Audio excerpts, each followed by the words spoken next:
For the past week I have been posting shorts and reels about, you can say my masking technique. It's basically my workflow and how I work when I'm editing my photos. And they've been around 20 seconds, so there's not much explaining. It's basically just a couple of seconds in every phase, like raw. I add a preset, how I masking all around my pictures and bring up the subjects in the picture, and then you can see the end result and the final edits like that, and the transition between the first raw picture and the final edit. But in this video I really want to dive deeper and explain why I do certain things when I'm working with masks, and hopefully you can learn something from this video, and if you do, like and subscribe as always.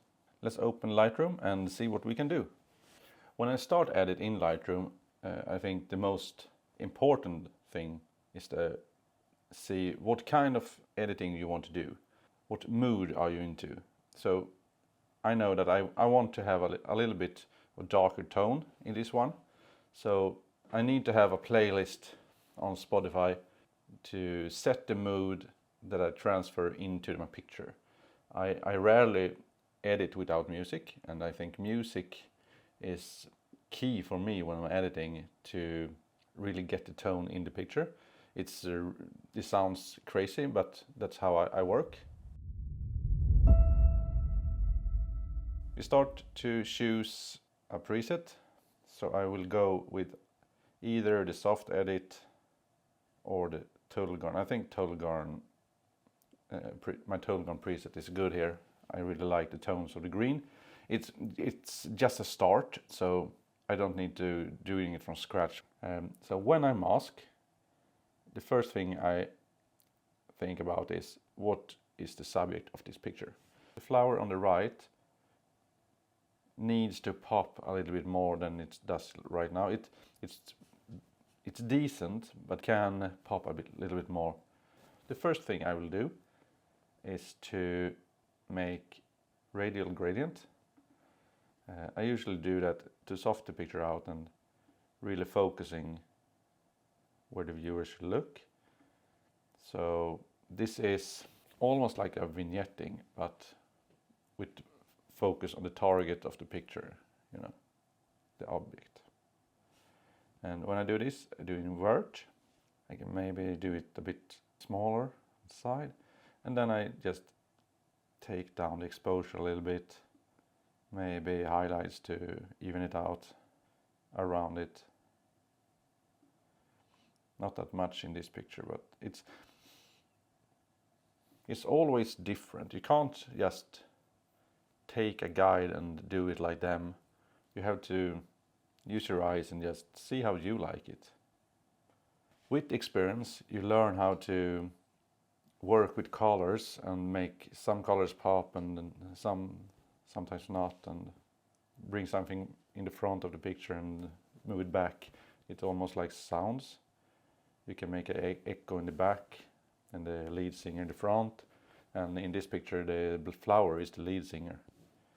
Next is a liner gradient. If I darken the bottom here in an angle, it will be easier for the viewer to get to the right side if you do an angle on the left side. I don't know if it is like that, but in my mind it works.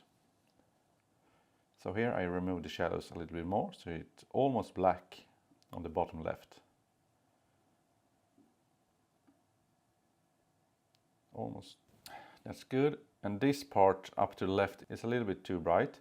It's not too bright in the sense that it taken over, but I want to make it softer so it don't take too much attention in the picture. So then I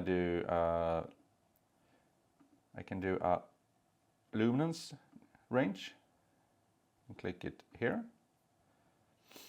and adjust the sliders so it's just whites here.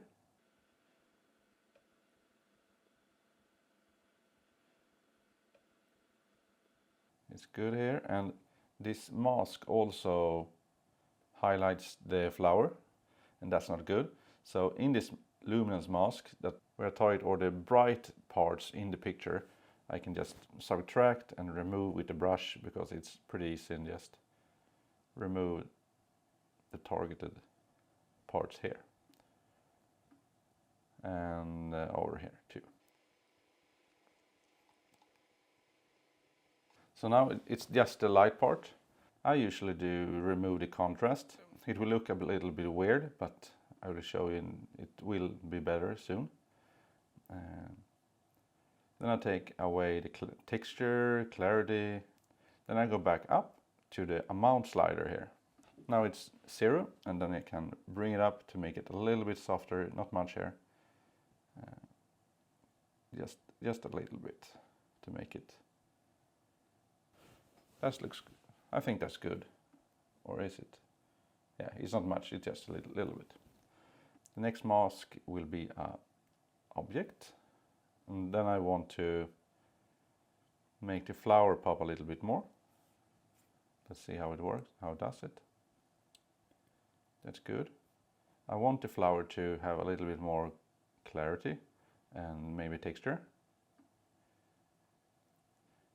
Clarity will also make it brighter, and that can bring it up in front. It's easier to see. And texture, maybe some sharpness too.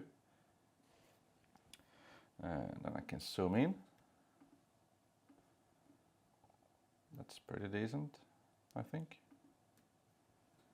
Next step, I want to do another linear gradient, like this. So the opposite side of the left, down left corner, I do almost not the same, but I will remove some exposure and highlights and shadows.